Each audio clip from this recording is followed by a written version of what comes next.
Hey guys, Papa Pete back with Coco in the Basket, and today is the start of a 4-part series. A very special 4-part series, pickup videos that are not only going to have amazing things for my Xbox collection, but it's also going to include a game room tour of probably the most fantastic game room that I know that I've ever seen, and absolutely the best one in the entire Atlantic Canada. It's the game room of Mr. John Mahoney, and he was gracious enough to allow us to come in, film some of his collection, take a look at some of the things he has. Whether you love Nintendo, or you love Sega, or you love any of the other systems, there's something here for everyone. So anyway guys, without further ado, let's get going with part 1 of the game room tour with John Mahoney. Here we go. Papa Pete, the old ass gamer. Papa Pete, the old ass gamer. If you haven't grown up by the age of 50, you don't have to.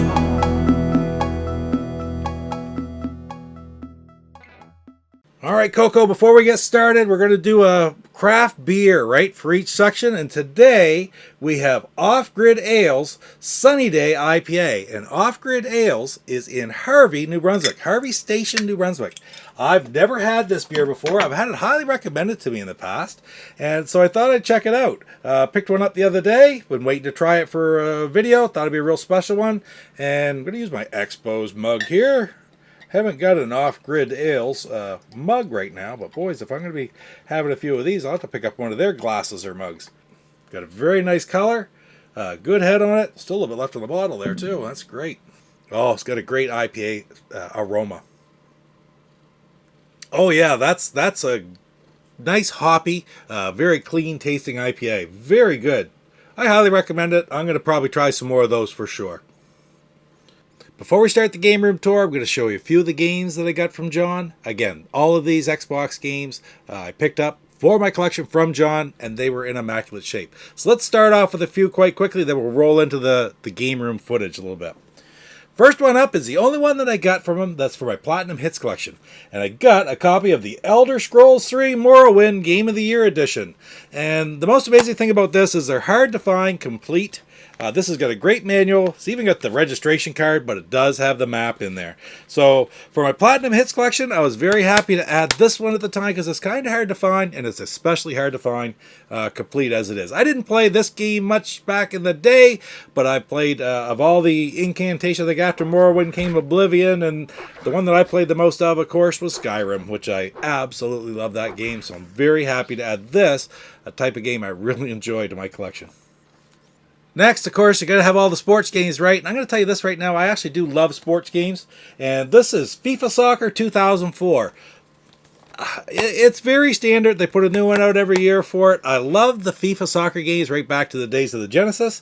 And the graphics just kept getting better. They kept to be somewhat more complicated because sometimes there's a fine balance between simulation and arcade fun. But at the end of the day, it's just your preference. If you're a big soccer fan, you're going to want to play the simulation, but sometimes you just want to throw back and play something that's a little bit more carefree and easier to control. But anyway, still, FIFA, of course, most well-known EA Sports title for soccer. And of course, one thing that I always look for is when you have cases like this, is a lot of them have this reflective sticker on them. And is it the original case? In this case, it obviously is, because it's actually officially licensed product of Major League Soccer, the MLS. So really happy to have that one to my collection. Man, I got to keep working away at getting all the FIFA games. And the next one up, these games were really popular back in the day. I can remember this is Matt Hoffman's Pro BMX 2. I can remember number 1 was on the original PlayStation when I played it back in the day. But these style of games became very prolific and popular with the snowboarding games, with the skateboarding games, and it just sort of branched naturally off into BMX as well. So I've not got much experience with this game itself. I played the original on the PlayStation a lot, actually. But end of the day, just another one that I'm really happy to add to my collection, which usually you can't find in very good shape. Now here's one that's a little bit different called Zapper, One Wicked Cricket.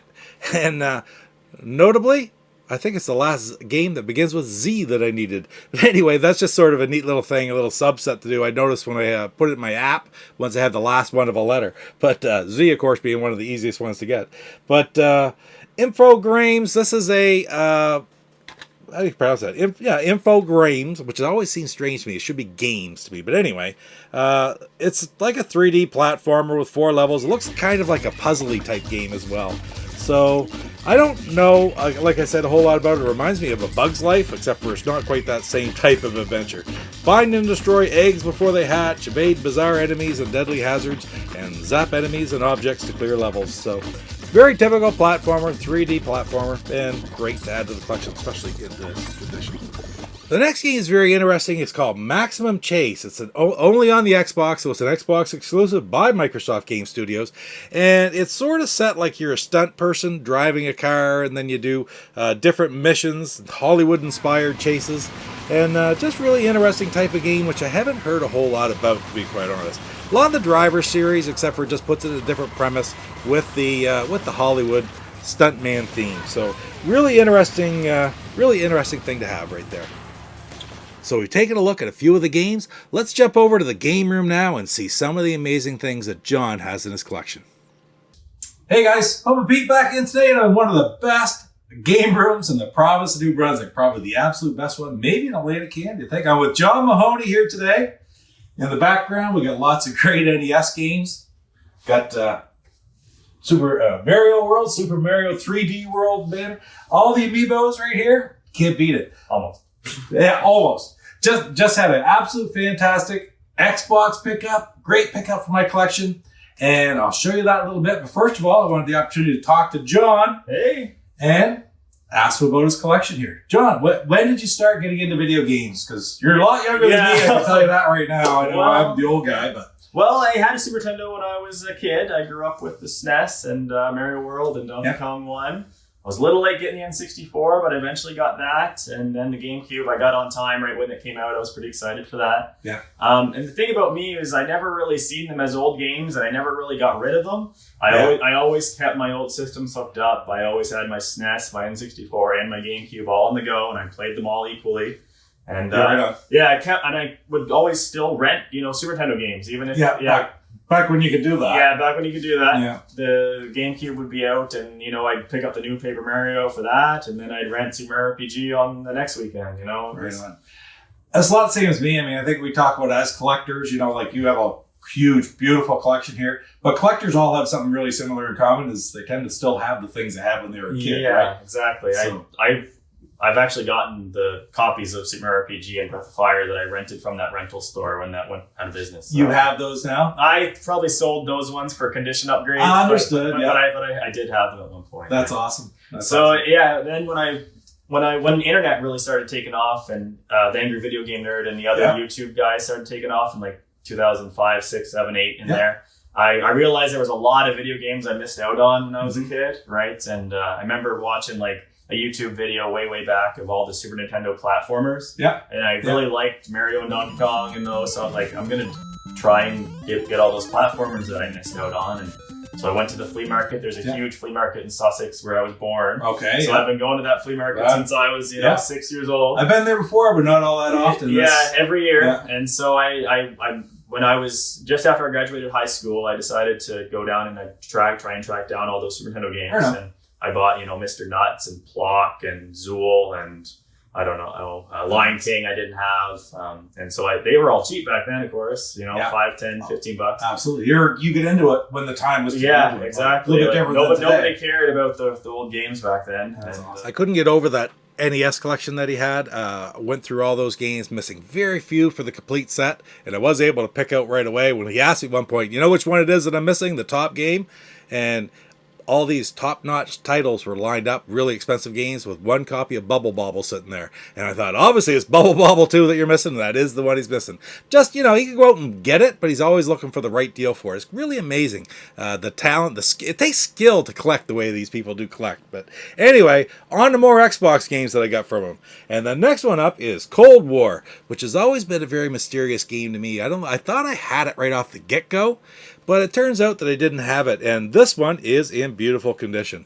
It's an adventure, fighting game on the run and fighting for your life. You're a freelance journalist, Matt Carter, 12 hours after arriving in Moscow for a routine story. You've been stripped of all possessions, etc., etc., etc. And it's stealth, and it's fighting, and it's combat, and it's just a great adventure game. And from what I've seen, it's very highly rated. So I'm very happy to add such a great copy, a great condition copy of Cold War into my collection. This game is infamous not because of the game itself, just because the movie itself is kind of famous, and that's Catwoman. I mean, Halle Berry, after winning Oscars, won the biggest raspberries, all kinds of raspberries for this award. It was a terrible, terrible movie. I have watched it, actually, and it lived up to every one of those negative reviews. But my God, the character she showed when she went to the raspberries and accepted her award, and the speech she put on. If you haven't seen that, check it out on YouTube or something like that. It's really kind of priceless, and shows what a great sport that Halle Berry really is. Anyway, a 3D adventure third-person game. Nothing noteworthy here. Not worth a whole lot of money. But again, another one that whenever I find it, it's all beat to crap. And this one is in a beautiful condition, just like new. So really, really happy to add Catwoman, even for the notoriety of it, to my collection. Now this next game is a little strange. I really don't know much about it. It's a LucasArts game, which I always loved LucasArts. And they're known for doing different things with games, right? And it's called Wrath Unleashed. Well, it seems to be a fighting game, but it's also sort of a turn-based strategy game, adventure game. So it's really I don't know if it's along the Final Fantasy line or something like that. But at the end of the day, it's 1 to 4 players as well. Really interesting type, and I love that box art. Showing like the dragon or the phoenix, it looks like, fighting. I don't know what to call it, because it's not really a dragon, but it's a big like golem with wings. So really interesting stuff, really interesting artwork, and a great game to add to my collection. Wrath Unleashed. Now there are actually 2 different Gauntlet games for the Xbox, and I didn't have either one of them. And now I have a copy of Gauntlet 7 Sorrows. Of course, it all roots back to the original Gauntlet game in the arcade from the 80s and early 90s, which was so much fun. I love that game. It was on the NES, and I think it was probably on the Master System too. But anyway, played a lot, probably more the arcade than anything. And this, of course, they just took that license and brought the franchise up into modern times and developed it into just expanded the graphics and the style and such, and made various Gauntlet games throughout time. And I really don't know how highly of a rated game this is, but it's the lesser expensive of the 2 different Gauntlet games for the Xbox. Anyway, I had none, now I have one, and now I get to look for the other one, which I love looking for new games, right? But anyway, Gauntlet 7 Sorrows. Wonderful thing to add to my collection. Let's go back to the game room and check out a little bit more of John's collection, because man, there's so much there to see. When I went back, I went to university in Newfoundland. Yep. And so I decided to keep an eye on they had NL Classifieds. It was an actual print magazine where people would post, or write in that they had stuff for sale. Almost like before the days of the Facebook Kijiji was like starting. There was Kijiji. Was just around to go too. So I put up an ad looking to buy old games. Yeah. And so I'd buy, I probably got dozens of Super Nintendos and N64 lots. It wasn't unusual to get a system and a dozen games for $50 or whatever. And I'd keep all the games that I didn't already have and sell the doubles at the flea market in the summertime, right? So I'd accumulate games all year round when I was in Newfoundland, and then bring them home and sell them during the summer. But you're a collector. Yeah. But you're a gamer too. Yeah. Oh, absolutely. I don't claim to have played every single game on the shelf, but I have all my consoles hooked up. I play them. It's the love of the games that leads you to this. Otherwise, you collect something else. But tell us about some of the things. Let's start right here with the NES stuff that you have, like some of the highlights. I see some pretty impressive things right across that top row there. Well, I used to, like I said, I missed the NES when I was a kid. So I didn't have one. My parents did have one, but they sold it when I was a toddler, I guess. So I missed out on this. So NES was never a priority for me, but I was always, picking up the games when I got them cheap. I remember at one of the flea markets in Newfoundland, I picked up Snow Brothers for $30, I think it was at the time. And, along the way, I got a couple trades. Like these 2, I both got in trades. My Samson, I traded. Flintstones. I traded stock, like extra Mario Worlds and stuff, to a reseller to get Samson for myself. Yeah. I was pretty big into anime in high school, and I traded that in for my Flintstones.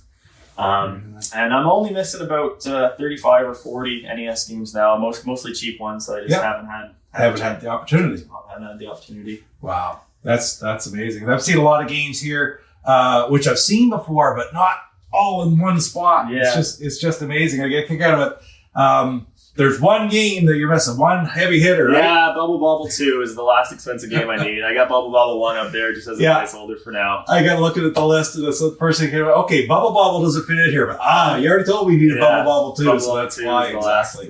It's the only game that's over a couple $100 today. So, this was before your time. It was. When you were growing up, and your system was the SNES. Mine when was did you SNES. jump in to the NES? To the NES. Well, after you had already, had most of your SNES? Yeah, or? to be honest, whenever I seen a lot that was a really good deal when I was collecting for Super, I would buy it, but sure. I probably didn't get half of these until after I had my full Super Nintendo set, to be honest. I decided to go back as opposed to going forward. I just went, back, and I decided, they're cartridges, they're good games, and there's a lot less sports on the NES. Yeah. I do find that there's a lot more bad arcade ports.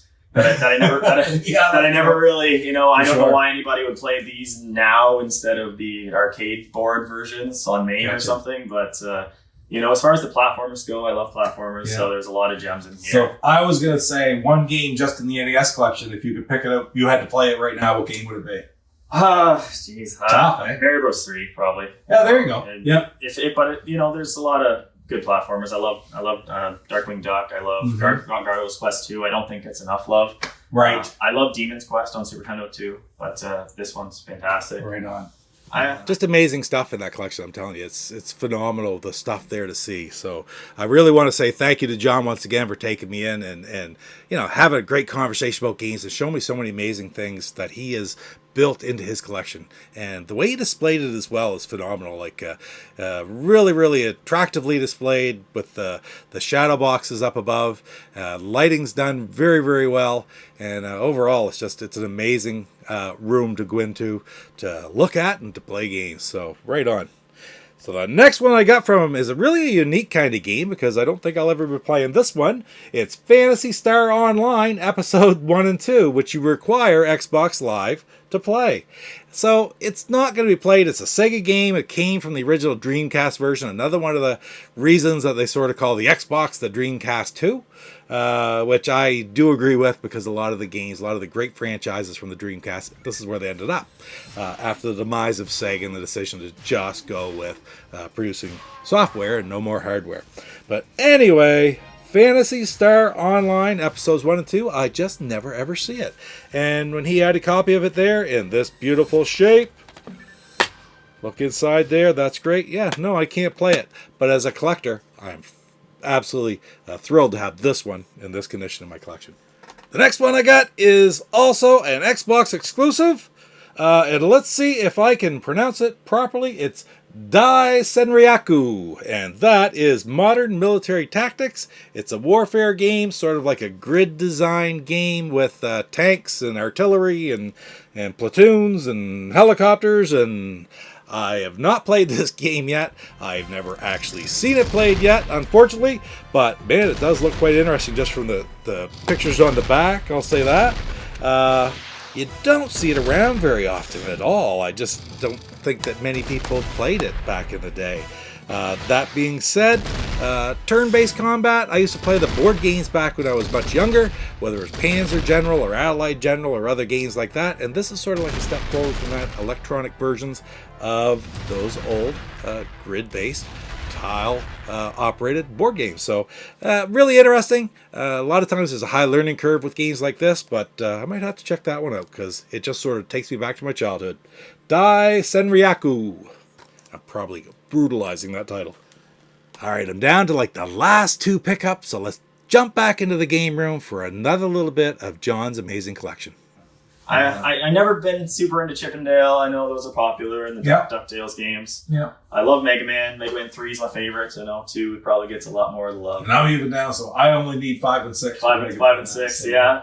Interesting story about 5 too. When I was really just fresh out of high school, I met this lady in town who I met her over a couple of years, and eventually she showed me she was a big time hoarder, and I probably pulled like a dozen complete box NES action sets out of her basement, and she picked up Mega Man 5 at a yard sale for a few dollars, and I bought it from her. That's where I got that one. Those days just seem to be gone, huh? I know. Crazy how the time's changed. Yeah, sure. And Nintendo Powers, lots of those down at the bottom as well. That's something that I've always been interested in. I actually bought a subscription when I was in high school from a magazine drive, but they never came. I don't know if the high school student just pocketed the money I gave them, but I picked up the odd issue when I was in at an airport waiting for a plane or something. Right on. But Tyler, my good friend, he had most of them, and I bought them. I've gotten lots of games off Tyler. Fantastic guy. One of the best. There you go. Handsome man.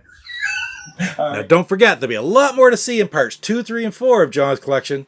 And let me tell you, it's worth every minute to look at it because, man, it is absolutely phenomenal. Things that I just never dreamed I'd see. But anyway, for now, let's get back to the last 2 pickups. And the first one I have is Crime Life Gang Wars by Konami. I've seen different things about this game. I've watched, I think it was on, it was a Dali Popka did a review of this game and talked about it. It's a fighting, adventures type game where you're on the streets and you're committing crimes, and it's a lot, I could say it's a cross between, GTA and, without cars, I guess is a good way to put it. I don't know. Interesting type of game to play. Rather difficult game to find nowadays. I don't know. Crime Life Gang Wars. You can just imagine from the title what it is. Is it the type of game that I'd pick up back if I wasn't collecting back in the day? Maybe the price was right. The price is quite high now. But in the meantime, I'm just happy to have it finally and add it to my collection.